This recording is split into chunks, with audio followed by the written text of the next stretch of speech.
নমস্কাৰ এডি ভাৰত 24 চাই থকাৰ বাবে ধন্যবাদ জনাইছো।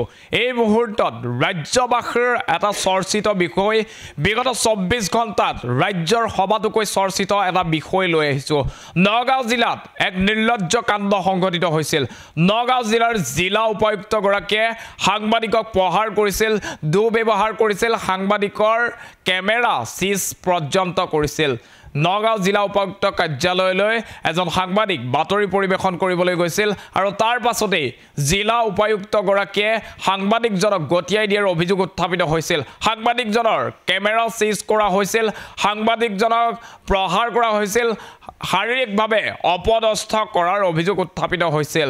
এই মুহূৰ্তত ভুক্তভোগী সাংবাদিক গৰাকীৰ মন্তব্য আছে প্ৰথমৰে পৰা এই ঘটনা কেনেদৰে সংঘটিত হ'ল, কি হ'ল, ভুক্তভোগী সাংবাদিকজনৰ মন্তব্য এ টু জেড আমি সমগ্ৰ নগাঁও ঘটনাৰ এ টু জেড লৈ অনাৰ চেষ্টা কৰিছোঁ। এইটো বহুত লজ্জাজনক, দুৰ্ভাগ্যজনক। এগৰাকী অসহায় মহিলাক, অসহায় বৃদ্ধাক যিটো ন্যায় পোৱা নাই 2003 চনৰ পৰা তেওঁ স্বামীহাৰা এগৰাকী মহিলা, যিহেতু তেওঁ ইতিমধ্যে অৱসৰো পাইছে, কিন্তু অৱসৰ আজি লোৱা 1.5 বছৰ হ'ল তেওঁ কিন্তু চৰকাৰৰ ফালৰ পৰা পেঞ্চন লাভ কৰিবলৈ সক্ষম হোৱা নাই। তেনে এগৰাকী মহিলাক, যিগৰাকী মহিলাৰ ঘৰত এগৰাকী বৃদ্ধা আছে, শাহুমা আছে, তেওঁৰ বয়স হ'ল 92 ইয়াৰ্ছ, নিজে চলা ফুৰা কৰিব নোৱাৰে আৰু এইগৰাকী মহিলাই তেওঁক শুশ্ৰূষা কৰে, খোৱা বোৱাত সহায় কৰে। আৰু যেতিয়া মহিলাগৰাকী তেওঁ দুখৰ কথাখিনি ক'লে, মই আহি অফিচত জনাইছিলোঁ আৰু অফিচৰ পৰা মোক এছাইনমেণ্ট কৰিছে যে নিউজটো কৰাক, কেনেকৈ কি কৰা, নিউজটো কৰা আৰু মানুহগৰাকীক সহায় কৰা। আৰু সেই হিচাপে মই নগাঁৱলৈ গৈছিলোঁ আৰু অভাৰ টেলিফোনিক মই যেতিয়া গৈ পাইছিলোঁ তাৰ আগতেই কিন্তু DC গৰাকীৰ নাম্বাৰ কালেক্ট কৰি তেওঁৰ লগত মই অভাৰ টেলিফোনিক কথা পাতি লৈছিলোঁ।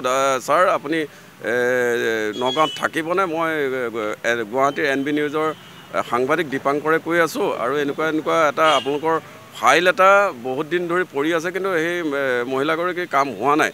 তেতিয়া তেওঁ কৈছে কাগজখন পঠাই দিয়া। মই ক'লোঁ ছাৰ যদি আপুনি কাইলৈ থাকে, সম্ভৱ হয় মই লগ কৰিম গৈ, তেখেতো যাব।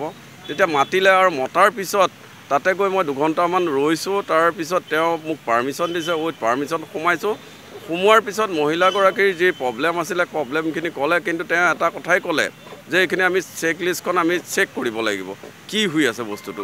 তাৰপিছত তেতিয়া ক'লোঁ ছাৰ যিহেতু ৰেভিনিউ ডিপাৰ্টমেণ্টৰ পৰা এখন চাৰ্টিফিকেট লগা বুলি আপোনালোকে কথা কৈছিলে, সেইকাৰণে যোগেন মোহন ডাঙৰীয়া এটা ইনিচিয়েল লিখি পেলাই এয়া পঠিয়াই দিছে আপোনালৈ। কৈছে এইবিলাক মন্ত্ৰী চন্ত্ৰীৰ কথা ইয়াত নাহে, মই চাই ল'ম। তেওঁ ব্যৱহাৰ তেতিয়াৰ পৰাই মানে বেয়া। মোৰ লগত মহিলাগৰাকীও আছিলে, মহিলাগৰাকীক কোনো গুৰুত্ব দিয়া নাই, কামটোৰ প্ৰতি গুৰুত্ব দিয়া নাই। তেওঁ ছমাহ ধৰি তেওঁ গৈয়ে আছে।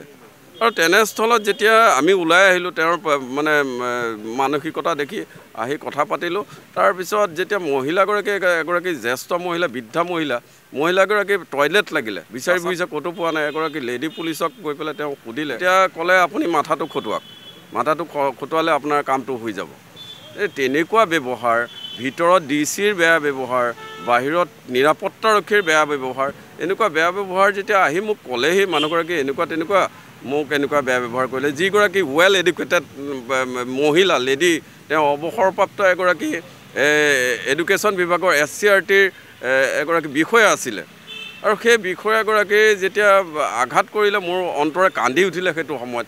আৰু সেই কথাটোকে মই সুধিবলৈ DC অফিচত সোমাই গ'লোঁ আৰু উইথ পাৰ্মিশ্যন যিহেতু তাত 13জনীয়া এটা ছিকিউৰিটি দল আছে, মোক সোমাবলৈ দিয়া নাই। যেতিয়া তেওঁ সোমাবলৈ দিছে যে সোমাব পাৰে, তেতিয়া মই সোমাই গৈছোঁ। মোৰ লগত কেমেৰা আছে, উইথ কেমেৰা। তেওঁ কেমেৰাত মানে তেওঁৰ যিটো মোৰ প্ৰশ্ন আছিলে মই প্ৰশ্ন কৰিছিলোঁ আৰু 2টা প্ৰশ্ন সঠিক হিচাপে দিলে যে যিগৰাকী লেডিয়ে এই অৱস্থা কৰিছে তেওঁক আমি বিচাৰ কৰিম, চাই ল'ম। 3য় প্ৰশ্নটো আছিলে, যিহেতু আপোনালোকৰ মুখ্যমন্ত্ৰীয়ে যিহেতু বাৰে কৈ আহিছে যে ফাইলৰ কাম যিহেতু বন্ধ কৰিব নোৱাৰে, পেলাই থ'ব নোৱাৰে, তেনে অৱস্থাত আপোনালোকৰ কিন্তু DC অফিচলৈ বাৰে আহিও এই কামবিলাক। তেতিয়া তেওঁ এটা জাপ মাৰি উঠিলে, ইয়াক ধৰ, ই বেছি কথা সুধিছে। তেতিয়াৰ পৰাই তেওঁ মানে ইয়াৰ কেমেৰা ভাঙি দিয়ে, ইয়াক গুৰিয়াই মাৰ, ইয়াক উলিয়াই দিয়ে। এনেকুৱা অভদ্ৰ আচৰণ কৰি মোৰ কেমেৰা পাৰ্চনৰ পৰা কেমেৰাটো কাঢ়ি লয়। আৰু তেতিয়াৰ পৰাই তেওঁ প্ৰচণ্ড জোৰে উঠি আহি মোক বুকুত খুন্দা মাৰে, এই ঠাইত ঘোচা মাৰে। আৰু তেতিয়া মই কৈছিলোঁ যে মোৰ হাৰ্ট চাৰ্জাৰী আছে, মোক প্ৰহাৰ নকৰিব ছাৰ, যদি আপোনাৰ কিবা কৰিবলগীয়া আছে আইনী ব্যৱস্থা কৰক। তেতিয়া তেওঁ লগে লগে এছ পি কাষতে আছিলে, এছ পিক মাতি আনিলে আৰু এছ পিৰ মানুহে কি কৰিলে আপোনালোকে পিছৰখিনিতো দেখিছেই যে চুচুৰাই লৈ যোৱা হ'ল। মোক এগৰাকী চোৰ ডকাইত আখ্যাৰ দৰে চোৰ ডকাইতৰ দৰে মোক চুচুৰাই লৈ গ'ল। আৰু তেনেস্থলত আজি এই ঘটনাটো মোৰ লগত ঘটিছে আৰু দ্বিতীয়গৰাকীৰ লগতো ঘটিব পাৰে, কিন্তু এই ইছ্যুটো মোৰ নহয়। আচলতে ন্যায় প্ৰাপ্তিৰ কাৰণে এগৰাকী মহিলাৰ কাৰণে মই গৈছিলোঁ সেই স্থানলৈ, আৰু তাৰপিছত যি লজ্জা নত কৰিলে সাংবাদিক সমাজক, আৰু মই বুজাই ক'ব ভাষা নাই আজিৰ তাৰিখত। আৰু সেইগৰাকী যি বিষয়া নৰেন্দ্ৰ কুমাৰ শ্বাহক ওচৰৰ পৰা যোনে পাইছে, বহু লোকে পাইছে, তেওঁৰ বিষয়ে বেয়াকৈ উত্থাপন কৰিছে। এইটো মই কোৱা কথা নহয়, আজিৰ তাৰিখত সকলো সমাজে তেওঁক মানে সেই ঠাইৰ পৰা অঁতৰোৱাটোৰ কথা, অপসাৰণৰ কথা দাবী তুলিছে। আচলতে তেওঁৰ দৰে যদি প্ৰশাসনিক বিষয়া আমাৰ সমাজত থাকে তেন্তে কোনো কাম সমাধান নহ'ব বুলি আজিৰ তাৰিখত দৃঢ়তাৰে ক'ব পাৰি। নিবিৰ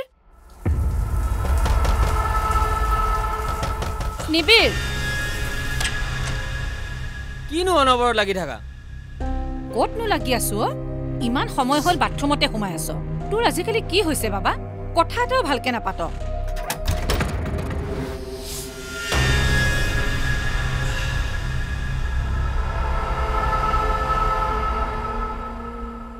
নিচাসক্ত ব্যক্তিক নিচামুক্ত কৰাৰ বাবে যোগাযোগ কৰক। ৰাষ্ট্ৰীয় টোল ফ্ৰী নম্বৰ 1800-1100-31।